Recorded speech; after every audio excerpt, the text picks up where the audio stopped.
3G customers. Now, it's not been very long since we first launched Honeycomb, but we've managed to get a lot of nice user enhancements into the 3.1 upgrade. Let me show you a couple of them. First, people really like the new task switcher we introduced in Honeycomb. You can see it here. We figured that if switching between a few tasks was good, then switching between more will be even better. So we made it so that you can scroll through to see all of your most recent tasks. Now, remember that Android has true multitasking. So some of these apps may really be running, and some may not. But the user doesn't need to care. This is possible only on Android because we're using some unique technology that automatically shuts down and restores applications transparently. The system manages resources for you, so you'll never run out of memory, and you'll never be asked to quit in order to launch something else. Next, remember the improved widgets we introduced in Honeycomb? Let's look at the scrolling Gmail widget. That's pretty nice, but what if you get a lot of mail? Well, for that, we're taking widgets to the next level.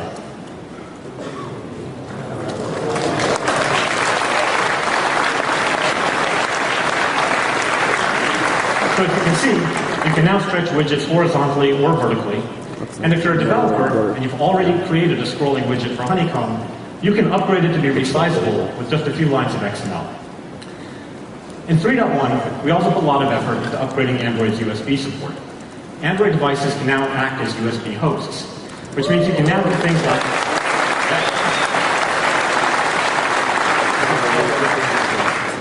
So that means you can now do things like importing photos directly from your digital camera to your tablet.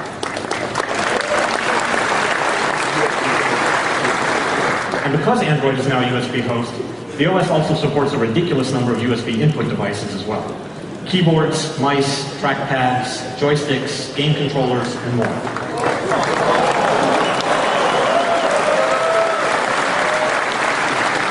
So here you're about to see Anand play, or rather attempt to play, Cordy using a game controller.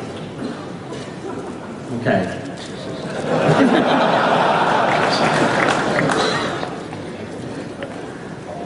Okay, well, that was a brave attempt. There's a lot more in 3.1, but let me move on to some other platform news. It turns out that Android 3.1 is not just for tablets. It's also coming to Google TV this summer. This is great news for Google TV users.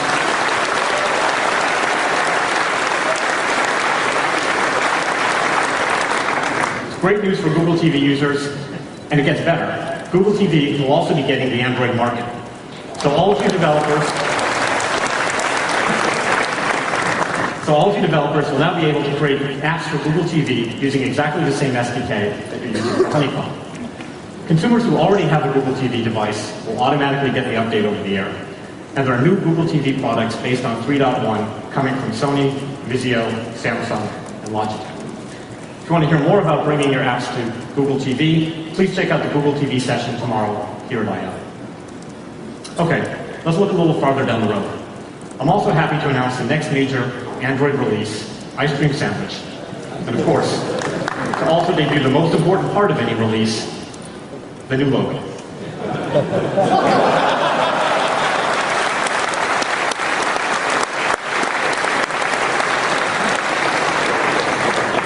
All right.